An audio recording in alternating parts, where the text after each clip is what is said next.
현재 지수 상황을 보면 그게 썩 좋지 않다는 것을 알 수가 있습니다. 코스닥 같은 경우는 투자 하락하는 듯한 그런 분위기까지 만들어지고 있는 그런 상태. 우리 시장 참가자들의 투자 심리가 상당히 위축되어 있는 그런 상태에 맞물려서 최근 또 전국도 상당히 혼란스럽죠. 상당히 어두운 그러한 분위기가 만들어지고 있는 터에 최근에 우리 증시, 우리 경제를 보여주는 각종 데이터, 특히 거시 지표들이 좀 부진하게 나오고 있습니다. 그래서 그런 것 등을 보면 향후 또 현재 탄핵 정국을 맞이해서 더욱더 우리 경제가 어두울 것이다라는 전망, 자칫 잘못하면 리세션, 대침체 상황이 올 것이다는 어두운 전망까지 나오고 있다는 건데요. 현황을 잠깐 볼 필요가 있습니다. 현재 지난 10월 달에 전 산업생산, 이것은 정치 게이트, 정치 사태가 벌어지기 전달입니다.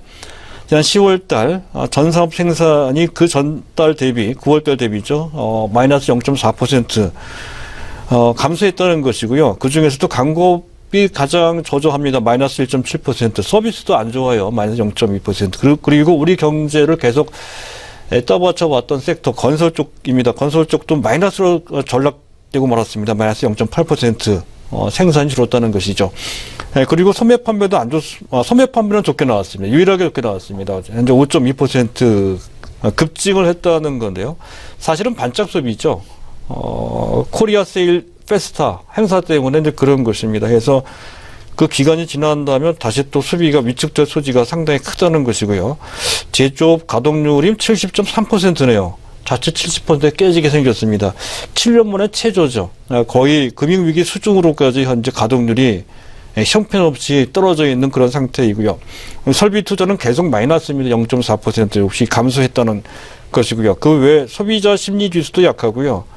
BSI, 경기 실사 지수 다 나쁩니다. 현재 심리 지수, 서베이 지수 다 나쁘게 나오고 있다는 것이죠. 서비 지수나 소비 심리 지수는 최근 지수입니다. 11월 지수가 이제 그렇게 나왔다는 것이고요. 또 최근 OECD에서는 우리나라 2017년도 GDP 성장률 전망은 기존 3%에서 2.6% 수준으로 전 세계에서 유독 우리나라만 GDP 성장률 전망치를 낮춰놨습니다. 자, 이런 상태를 맞이했을 때 과연 현재 전국도 상당히 혼란스러운 상태이므로 우리 경제가 급전직각해서 어두워지는 것이 아니냐 하는 전망이 나오고 있다는 건데요. 주변국들은 그렇지 않다는 것이죠. 중국만 하더라도 오늘 장중에 발표된 내용입니다. 11월 달 제조업 PMI 지수가 51.7, 상당히 최근 3개월 동안 상당히 좋게 나오고 있습니다. 지난달도 좋게 나왔다 했던 건데, 지난달보다 훨씬 좋게 나왔고, 전망치보다 훨씬 좋게 나왔습니다. 그 외에, 현재 11월 중순경에 발표됐던 산업생산, 소매 판매, 고정자산 투자도 개선된 모양새로 최소한 선방되는 그런 모습으로 나타났다 하는 것도 또한 그렇고요. 무엇보다 특이할 만한 것이 그전부터도 말씀드렸지만 2개월 연속 PPI, 생산자 물가지수가 플러스가 나왔다는 것이죠. 그런 것도 상당히 의미 있는 반전이라 할 수 있습니다. 단 한 가지, 수출만 다소 이제 부진한, 지난 10월달 수출 증가율은 달러 기준으로 마이너스 7.3% 정도라는 건데, 이 부분은 중국 관계당국에 신경 쓸 것 같습니다. 어쨌든 전반적으로 양호한 모습이고요. 자, 미국은 더 놀랍습니다. 어제 발표된 것은 10월달에 PC 개인 소비 지출입니다. 지출이 그 전달 대비 0.4% 계속 증가하는 것으로 나타나고 있고요. 중요한 것은 현재 물가지수인데요. 물가지수가 개인 PC 물가지수로 측정을 하는 것을 더 중요하게 생각을 합니다. 작년 동기 대비 1.4%. 그중에서도 가장 중요한 것은 핵심 물가지수인데요. 1.7%, 3개월 연속 1.7%입니다. 비교적 양호한 흐름을 보이고 있다는 것. 이런 정도는 약관입니다. 현재 미국의 각종 지표를 보게 되면 주택, 고용, 또 임금 상승률, 또 소비 판매, 소비 심리 지표도 상당히 좋습니다. 또 설비 투자, 내구재, 또 기업 재고, 더 나아가서 제조업 지수, 그리고 그동안 한동안 상당 기간 부진했던 기업의 실적마저도 최근 턴어라운드 되는 그런 모습까지 총체적으로 전 부분 이렇게 다각도로 전 부분이 호전되는 것을 보는 것은 참 오랜만인 것 같습니다. 그런 정도로 미국 경기는 지표상으로 상당히 좋게 나오고 있다는 건데요. 자, 이 부분이 과연 호재냐 하는 것도 생각을 해봐야 됩니다. 금리 인상 경로가 더 타이트해질 수 있다는 측면에서 본다면 미국은 모르겠지만 적어도 신흥국한테는 반드시 호재는 아닙니다. 어쨌든 미국은 경기가 좋다는 것이고요. 자, 일본도 좋아진다고는 하는데요. 오늘 매스컴을 통해서는 좋다 이렇게 얘기를 하지만 실상은 그렇지 않다는 것이죠. 10월 달에 산업생산 마이너스 0.1%, 소매 판매 마이너스 0.1%. 물론 그 전달에 비해서는 개선이 되긴 됐습니다. 하지만 여전히 마이너스고요. 또 물가가 8개월째 계속 마이너스입니다. 디플레이션 아직 벗어나지 못하고 있다는 것이죠.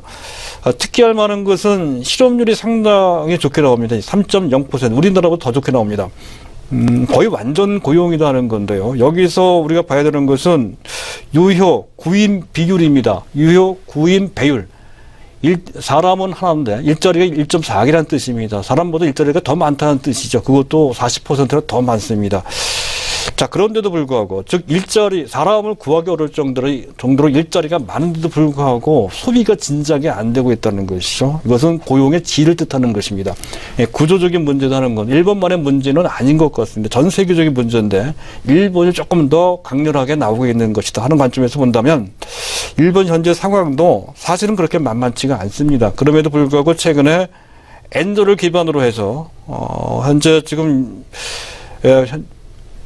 니케이 지수가 급등을 했죠. 그 자체가 앞서 말씀드렸던 것은 오버슈팅일 수가 있고요. 그 오버슈팅이 만약 그것이 적당한 조정으로 진행이 된다면 우리한테 도움이 되겠지만 큰 폭의 조정이 나온다면 우리한테 상당한 타격으로 또 시장을 압박할 수 있다는 점에서 양면을 보면서 보실 필요가 있다는 것을 정리할 수가 있을 것 같습니다. 그럼에도 불구하고 현재 우리 증시가, 우리 경제가 리세션, 즉 대침체로 빠지는 것이냐면 아직까지는 그런 정도까지는 아닌 것으로 판단이 됩니다. 지난 10월달 지표 유난히 나쁘게 나왔던 것은 몇 가지 악재가 중첩됐기 때문에 그렇다는 것이죠. 갤럭시 사태가 있었죠. 또 철도 파업이 아직도 진행 중에 있습니다. 그런 문제. 그리고 조선 쪽, 해운 쪽의 구조조정이 가파르게 진행되고 있죠. 물론 현재 최순실 게이트 때문에 향후 전망 또한 만만치는 않습니다만은 어찌됐든 10월달치를 보면 그런 악재가 중첩되면서 좀 과하게 지표에 반영된 측면이 있다는 점이 그렇고요. 또 한 가지는 어쨌든 주변국 중에 가장 중요한 나라가 미국과 중국이죠. 그들의 제조업 경제 조금 회복 기미를 보이고 있다는 것은 간접적으로, 직간접적으로 우리 경제에 도움이 될 것이라는 것이고요. 그리고 지표상으로 봤을 때 생산이나 투자 부분이 여전히 부진하긴 하지만 그 전달 대비는 조금씩 개선되고 있는 모습이 나타나고 있다는 것이고, 자, 무엇보다 지난 3분기 거쳐 4분기도 마찬가지입니다. 현재 다 통틀어서 금년 상장기업 순이익은 약 116조 원 정도가 예상이 된다고 하죠. 사상 최대치입니다.